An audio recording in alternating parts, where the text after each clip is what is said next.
मुसलमान लड़की Christian boyfriend से शादी करना चाहती है और माँ बाप मान नहीं रहे। देखिए, बात यह है कि पहली बात यह है कि मुसलमान को अल्लाह ताला ने एक ख़ास इज़्ज़त दी है। हमारी मुसलमान बहनों को अल्लाह ताला ने ख़ास इज़्ज़त दी है। ये ख़ास इज़्ज़त ऐसी दी है कि जो अपनी डिग्निटी का ख्याल रखें, सेल्फ रिस्पेक्ट हो, गैर महरम से दूर रहें।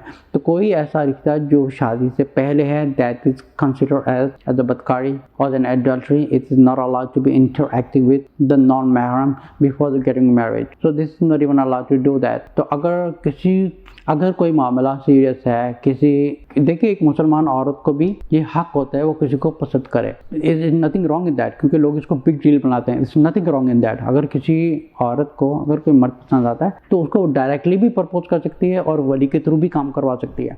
लेकिन ये जो मामला है बॉयफ्रेंड और गर्लफ्रेंड वाला का, there is no concept of boyfriend girlfriend in Islam. इसको बेसिकली अदर वर्ड में एक बदकारी और जिनाकारी कहा गया है। There is no such a concept of having a relationship with a non महरम outside before the marriage. So ये पॉइंट क्लियर हो गया है कि ये बदकारी और जिनाकारी का काम है। नंबर 2 ये है कि अगर कोई वाकई सीरियस है, कोई मुसलमान औरत है और वो किसी के साथ शादी करने जाती है तो वो गैर मुसलमान है, तो वो और घर वाले मान नहीं रहे। देखिए, इसमें काफ़ी हिकमत होती है कि अल्लाह ताला ने एक औरत को एक वली का क्यों एक निगहबान बनाया और क्यों उसका जो हेड है उसका बनाया है। वो इसलिए बनाया बिकॉज अल्लाह ताला वली को हिकमत देता है कि ये उसके लिए ठीक है या नहीं है।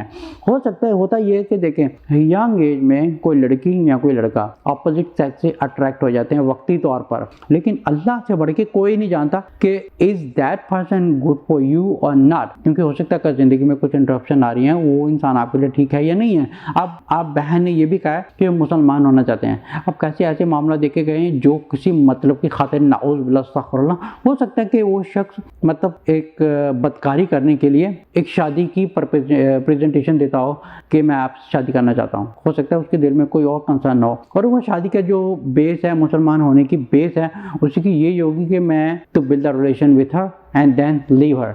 लेकिन उसका जो मेन कंसर्न है दैट इज नॉट इस्लाम। उसका जो मेन कंसर्न है वो ये है वो लड़की, तो जिसका कंसर्न ये लड़की है, so that relation could be a problem later on. तो इसमें बिल्कुल भी करना बिल्कुल भी जायज़ नहीं है। वैसे भी ऐसे रिलेशन बनाना एक हराम काम है। This is against Allah and the profit सल्लल्लाहु अलैहि वसल्लम। एक मुसलमान का औरत का काम है उसके वली उसके लिए रिश्ता ढूंढे, उसकी माँ उसके लिए रिश्ता ढूंढे, और अगर उनको कोई पसंद आ रहा है then he has to contact the वली। तो वली को कॉन्टैक्ट करना पड़ेगा। वली हैज टू डिसाइड कि he has some different concern or is he really willing to take a step to become a Muslim or he wants to get married। लेकिन हो सकता है कि कोई ऐसी चीज़ है कि वो आपको टेम्परेरी तौर पर अट्रैक्ट कर रही हो, लेकिन लेटर ऑन बाद में पता चले आप उस चीज़ के लिए पछताएंगे। जैसे अल्लाह ताला कुरान में फरमाते हैं कि तुम ऐसी चीज़ के पीछे भाग रहे हो सकता है तुम्हारे लिए ठीक नहीं है, हो सकता है तुम ऐसी चीज़ से भाग रहे हो जो तुम्हारे लिए ठीक हो।